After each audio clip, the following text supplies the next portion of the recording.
My ex-wife told everyone I abandoned our son. The truth nearly cost me my reputation.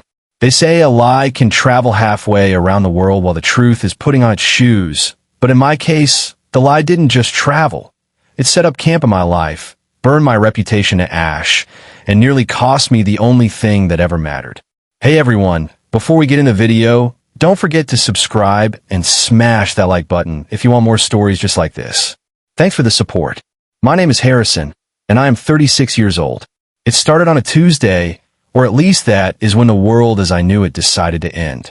It wasn't with a bang or a sudden tragedy, but with the soft, incessant chime of a notification that would eventually cascade into a deafening roar. I was sitting in my small, quiet apartment, the silence of my new life settling around me like a heavy, unwelcome blanket. I had only been divorced for 6 months, a period that felt like a lifetime in a single moment all at once. I was still trying to navigate the wreckage of a 10-year marriage, attempting to piece together a future from the shards of a past I barely recognized. Then I saw the post. It was a photo, a black and white image of my son, Tyler, looking out a rainy window, his small hand pressed against the glass. It was artistic, moody, and utterly devastating. But it was the caption beneath it that stopped my heart and seized my throat. My ex-wife, Vanessa, had written a soliloquy of sorrow that painted me as a monster. She didn't name me directly, but she didn't have to.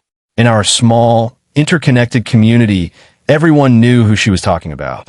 She wrote about a man who chose freedom over fatherhood, a man who walked away from his crying child without a backward glance, a man who decided that the single life was worth more than the smile of his own flesh and blood.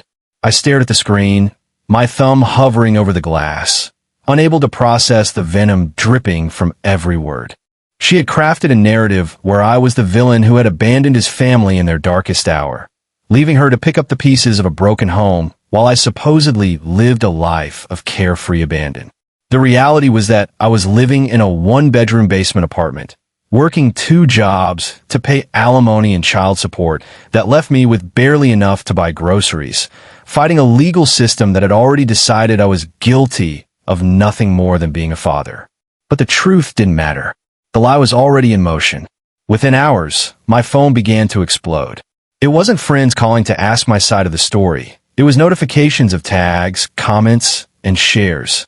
Vanessa had a considerable following, a network of sympathetic ears and outraged hearts who were quick to condemn a man they had once sat next to at dinner parties. I watched as the comment section filled with hatred. Strangers were calling me deadbeat, a coward, a waste of space. People I had known for years, friends who had shared beers with me and celebrated the birth of my son, were liking and sharing the post, implicitly agreeing with the character assassination taking place in real time. I tried to type a response, my fingers trembling so violently I could barely hit the keys. I wanted to scream that it wasn't true, that I fought every single day to see my son, that the courts had tied my hands while she poisoned his mind. But I stopped. I knew that fighting a lie on the internet was like trying to bail out a sinking ship with a teaspoon. Anything I said would be twisted, used as further proof of my aggression, or simply buried under the avalanche of her victimhood. So I sat there, paralyzed, watching my digital reputation being dismantled brick by brick. The feeling of helplessness was absolute. I was being tried and convicted in the court of public opinion, and I didn't even have the right to speak. The physical isolation I felt soon morphed into social exile. The next day, I went to the local coffee shop, a place where I had been a regular for years. Usually, the barista would have my order ready before I reached the counter. This time, she refused to make eye contact. The silence in the shop was thick and oppressive as I walked in. Conversations stopped mid-sentence. I could feel the stares burning into my back, whispers following me like a dark cloud. I ordered a simple black coffee, my voice cracking under the pressure of the judgment being levied against me. When I turned around, cup in hand, I saw a mother pulling her child closer to her side, shooting me a look of pure disgust that cut deeper than any legal ruling ever could. I wasn't Harrison anymore. I was the monster who had abandoned his son. That evening, I received a text message from my former brother-in-law. It was short, cruel, and final. He told me that I was no longer welcome at family gatherings, that I had made my choice, and that I should do the decent thing and disappear. I sat on the edge of my bed, the room dark, staring at the glowing letters on my phone. The narrative had taken hold. The lie had become the truth. Vanessa hadn't just told people I had left. She had made them believe that I never really loved him at all. And the worst part was, there was nothing I could do to stop it. The seeds of doubt had been sown in the fertile ground of sympathy, and the harvest was a complete destruction of my character. I realized then that this wasn't just a petty spat between exes. This was a coordinated erasure of my existence from my son's life and the world around me. To understand how the lie took root so deeply, you have to understand the soil it was planted in. The divorce was not a clean break. It was a messy, drawn-out war of attrition where the primary casualty was the truth. Looking back now, I can see the moment the strategy shifted. It wasn't about assets or alimony anymore. It was about narrative control. Vanessa had realized early on that the best way to win was not to have the better argument, but to have the better story. She didn't just want the house or the cars. She wanted to be the hero, and for that, she needed a villain. She cast me in that role without my consent, and the legal system handed her the script. The proceedings were a blur of depositions and motions where I felt less like a human being and more like a suspect in a crime I didn't commit. I remember sitting across the mahogany table from her lawyers, feeling small and inadequate. Vanessa played her part perfectly. She would tear up at the right moments, her voice trembling as she described how difficult and unstable I was. She never used the word abusive directly, perhaps because she knew it would trigger an investigation she couldn't survive, but she used every synonym in the book. She painted a picture of a man who was emotionally distant, erratic, and incapable of providing the stability our son needed. I fought back, of course. I presented evidence of my parenting, of the nights I spent rocking Tyler to sleep when he was sick, of the weekends spent at the park teaching him to ride a bike. I showed bank statements proving I was the primary provider, the one who ensured the mortgage was paid and the fridge was full. But evidence is dry and boring. Emotion is captivating. And in the family court system, emotion often counts for more than facts.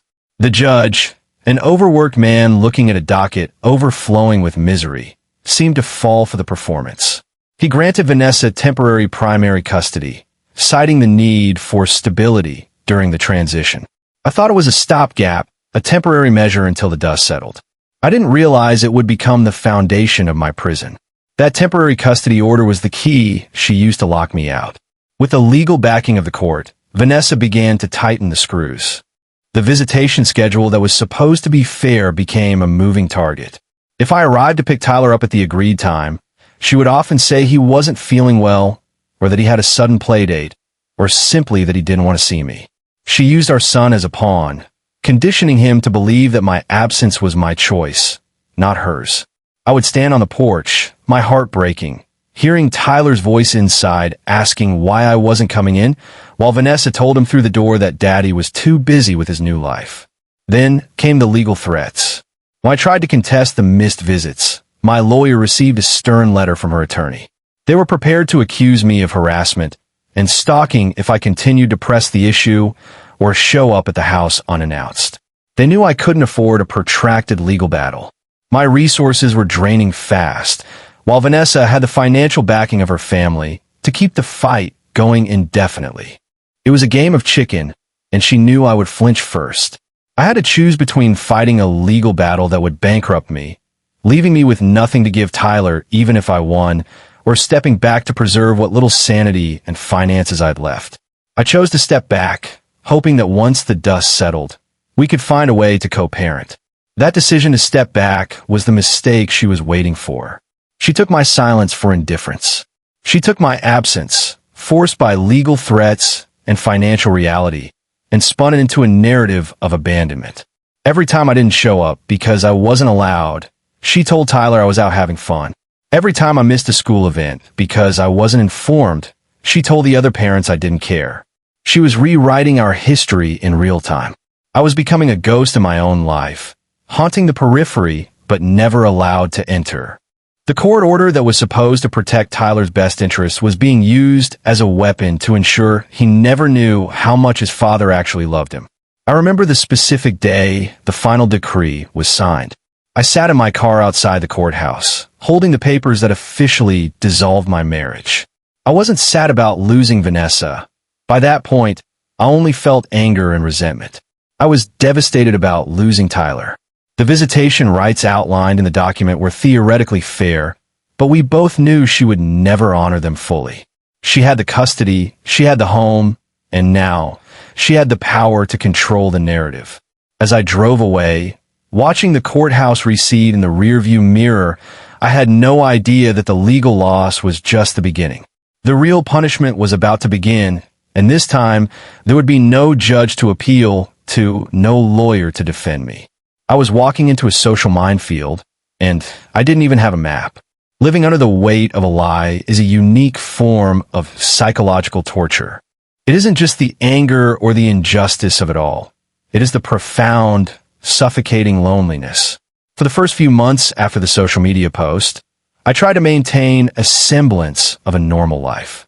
I went to work, I went to the gym, I walked my dog. But I was living in a world that had turned hostile. The silence of people who used to greet me was louder than any shout. It was a deliberate, pointed silence designed to make me feel invisible, or worse, like a pariah who should have the decency to disappear. My job at the logistics firm became a daily gauntlet. The break room, once a place of casual banter and shared lunches, transformed into a chamber of secrets. While I walked in, conversations would halt. Eyes would drop to smartphones or focus intensely on sandwiches. The rumor mill had made its way into the office, fueled perhaps by Vanessa's network or just the insatiable appetite for gossip. I could feel the judgment radiating from my coworkers. They looked at me not as the quiet, reliable project manager they had known for 5 years, but as the guy who had ditched his kid. It didn't matter that I was still paying half my salary in child support. To them, I was a deadbeat walking among them. I tried to confront my boss about it once, not the rumors, but the sudden exclusion from projects and the cold shoulder I was receiving from management. He sat behind his large desk, steepling his fingers, refusing to meet my gaze. He told me that the company had to be careful about its image, that there were concerns about my personal life affecting my professional judgment. It was a polite, corporate way of saying that my reputation was becoming a liability. I realized then that Vanessa's lie hadn't just ruined my social standing. It was threatening my livelihood. If I lost this job, I wouldn't be able to support Tyler at all. She would have won completely. So I put my head down, worked harder than anyone else, and swallowed the bitter pill of my isolation. The hardest part, though, was the silence from Tyler. I was legally allowed to call him on specific days, a schedule that was enforced with Nazi-like precision by Vanessa. But the calls were torture. In the beginning, Tyler would be excited to tell me about his day, his voice bubbling with the innocence of childhood. But gradually, that excitement began to dim. He became withdrawn, his answers short and scripted. I could hear Vanessa in the background, prompting him, correcting him, or simply sighing loudly to let me know I was interrupting their lives. I knew she was feeding him the narrative. I knew she was telling him that Daddy didn't call enough, that Daddy didn't want to see him, that Daddy had a new family that didn't include him. One specific evening stands out in my memory. It was my birthday. I had been hoping against hope that Vanessa would allow Tyler to wish me a happy birthday, without prompting. When the phone rang, my heart leaped. I answered it, expecting to hear that small voice. Instead, it was Vanessa. She told me, in a voice dripping with false sweetness, that Tyler didn't want to talk to me because he was busy and I had ruined his mood by asking for a call. Before I could respond, the line went dead. I sat in the silence of my apartment, staring at the wall. It was a calculated cruelty. She knew that denying me that small connection would hurt more than any legal ruling. She was turning my own son against me, using his love as a weapon to inflict maximum pain. I started going to therapy, partly to deal with the depression that was creeping in like a thick fog, and partly to have a record of my mental state in case the custody battle ever reopened. The therapist, a kind older woman, listened to my story with a patient, neutral ear. She told me that I was experiencing a form of parental alienation, a tactic often used by high-conflict personalities to destroy the bond between a child and the targeted parent. It was validating to hear a name put to what was happening to me, but validation didn't stop the pain. It didn't stop the whispers at the grocery store or the coldness in my son's voice. I began to document everything. I kept a journal of every missed visit, every denied phone call, every hostile interaction. I recorded the times I showed up at the school to pick him up only to be told he had already left, even though I was 10 minutes early. I knew that one day, maybe years from now, Tyler would want to know the truth. I needed to have proof that I hadn't abandoned him. I needed to show him that I fought for him even when the whole world thought I was the villain. But collecting evidence is a lonely pursuit. It forces you to live in the past, constantly cataloging your pain instead of living in the present. I was becoming an archivist of my own misery, and the collection was growing larger by the day. The world saw a man who had walked away. The truth was, I was a man desperately trying to stay, pushing against a door that had been bolted shut from the inside. Time has a way of distorting things, especially when you are living in a state of constant emotional siege. 2 years passed since the divorce, and the lie had calcified into accepted fact. Harrison, the man who left his son, that was who I was to the town. I had become a background character in my own story, a cautionary tale told at dinner parties. I had stopped trying to correct people. I had stopped looking at social media. I had retreated into a shell, going to work and coming home to my silent apartment. The only thing that kept me going was the sliver of hope that one day, Tyler would be old enough to see past the manipulation and come find me. I was waiting for a future that felt increasingly unlikely. Then the call came. It was a Tuesday night late, the kind of hour that usually signals bad news. My phone rang, displaying a number I didn't recognize. I almost let it go to voicemail, but something instinct made me answer. The voice on the other end was clipped and professional. It was a police officer from the neighboring town. He told me there had been an accident. A single-car collision. The driver was a woman, heavily intoxicated. There was a child in the car. The name of the child was Tyler. My blood turned to ice. I dropped the phone, fumbling to pick it up, my hands shaking so hard I could barely hold it. I asked for the hospital name, grabbed my keys, and ran out the door, not even bothering to lock my apartment behind me. The drive to the hospital was a blur of headlights and blaring horns.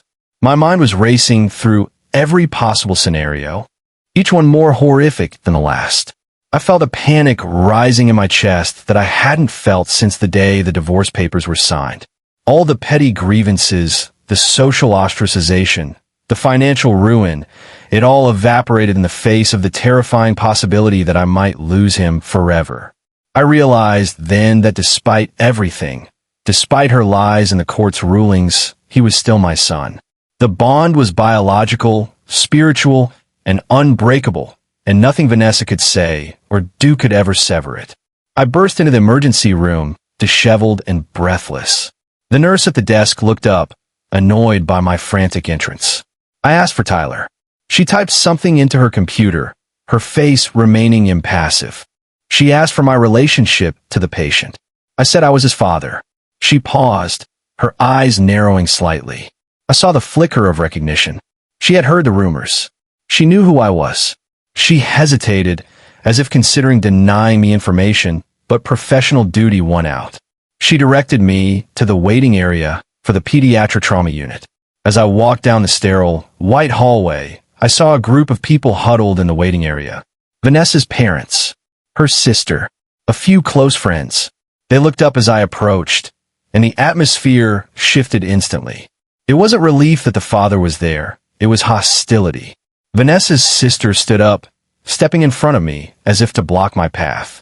She hissed at me that I had no right to be there, that I had made my choice, and that I wasn't welcome. I ignored her. I pushed past, my eyes scanning the room for Vanessa. I found her sitting in a corner, sobbing into a tissue. She looked disheveled, broken, and terrified. For a moment, all I felt was pity.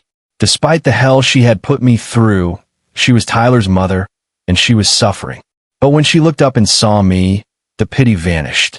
Her expression hardened, shifting instantly from grief to anger. She stood up and screamed at me to get out. She told the nurse that I was a stalker, that I had no legal right to be there, that I was the reason her life was a mess. The waiting room went silent. Everyone was staring. Security guards began to converge on the scene. I stood my ground. I didn't scream back. I didn't engage in the theatrics. I simply looked at the security guard and told him that I was the father and the emergency contact listed on the school records, which I knew was true because I had never been removed from them despite her best efforts. The guard looked at Vanessa, then at me, then at the nurse who had directed me there. The tension was palpable. It was a standoff between the narrative she had spun and the biological reality that stood before them. Just as the guard reached for his radio to verify my identity, a doctor walked into the waiting area, holding a clipboard. He asked for the family of Tyler. Vanessa lunged forward, screaming that she was the mother. The doctor nodded, but then his eyes drifted over her shoulder and landed on me. He paused. He looked at me, then back at Vanessa. He held up a hand to silence her. The doctor's expression was grim, a mask of professional detachment that couldn't quite hide the exhaustion in his eyes. He didn't immediately address Vanessa's outburst. Instead, he looked at the clipboard, then at the security guard, and finally fixed his gaze on me. He asked if I was Harrison. I nodded, my throat too tight to speak. He motioned for me to come forward. Vanessa tried to block me again, grabbing my arm and digging her nails in, hissing that I wasn't allowed near him. The security guard gently but firmly pulled her back. It was the first crack in the facade. The authority figure in the room, the man holding the information about Tyler's fate, had bypassed the mother and sought out the father she had claimed was dead to the world. The doctor led me away from the waiting area, down a quiet corridor to a small consultation room. Vanessa was not invited. I could hear her protests fading as the door closed behind us. For a second, I felt a surge of vindication, but it was quickly extinguished by the doctor's demeanor. He sat down and looked at me. He told me that Tyler was stable. He had a concussion and a broken arm, but he was lucky. He was going to be okay. The relief washed over me so violently, I had to sit down. Then the doctor's face changed. He leaned in closer, his voice dropping to a confidential tone. He told me that when Tyler was brought in, he was barely conscious. But as he was being stabilized, he kept muttering a name. It wasn't Mommy. He kept asking for Daddy. The doctor said that in his 20 years of practice, he rarely saw a child in distress call for the absent parent unless that bond was significantly stronger than what the present situation suggested. He then told me something that made my blood boil. He said that Vanessa had been admitted as well, not for physical injuries from the crash, but for intoxication. Her blood alcohol level was nearly 3 times the legal limit. The doctor handed me a form. It was a consent form for Tyler's treatment, as Vanessa was in no condition to sign it. He explained that because she was under the influence and facing potential legal charges for DUI and child endangerment, the hospital administration was hesitant to release Tyler back into her custody immediately. They needed a stable, sober guardian to authorize his discharge and take him home. He looked me in the eye and told me that if I was willing, I could be the one to take him. It was a moment of cosmic justice. The woman who had spent years painting me as the irresponsible monster had destroyed her own credibility in one drunken night. The truth wasn't on a social media post anymore. It was in a police report and a medical chart. I signed the papers without hesitation. My hand was steady, fueled by a righteous clarity I hadn't felt in years. I walked back out to the waiting area.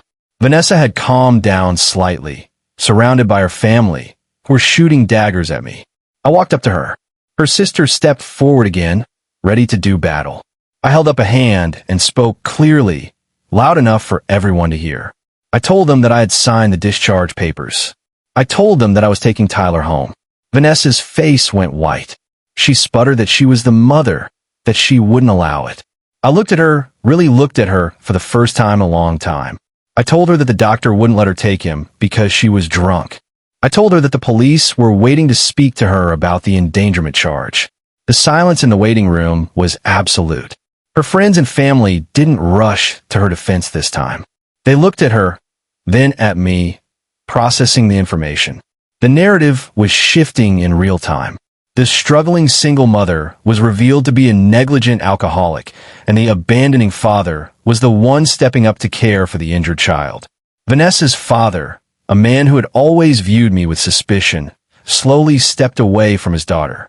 He looked at me, a grudging respect replacing the disdain in his eyes.